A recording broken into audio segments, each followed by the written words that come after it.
সাকিব আর আমরা একটা পারিবারিক সম্পর্কে আছি। হঠাৎ অপু বিশ্বাসের অনেক জ্বর ওঠায় রাত জেগে অপুর সেবায় সাকিব এবং ছেলে জয়।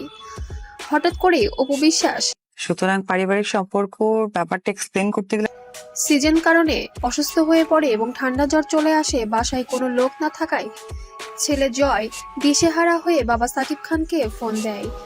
পাপা পাপা, মা অনেক অসুস্থ, তুমি ওর ব্যক্তি জীবনের কথাটাই চলে আসো। তো একটু আগে যেটা আমি বলি, প্লিজ এখনই আসো, বাসায় কেউ নাই।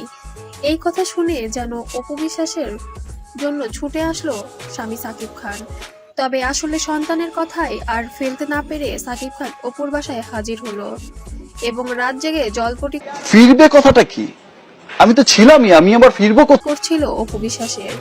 ছেলে এবং বাবা মিলে অনেক বেশি সেবা করছিল, কিন্তু তারপরেও যেন অপু বিশ্বাসের শরীরের কোনো উন্নতি না হওয়ায় ভোরবেলা থেকে। আপনি অপুর যদি একটা ভাষ্য দেখেন না, আপনি ইউনাইটেড হসপিটালে ভর্তি করা হয়েছে ঢালিউড কুইনকে। তবে এই কথাটি গোপন আর গোপন যেন রইল না।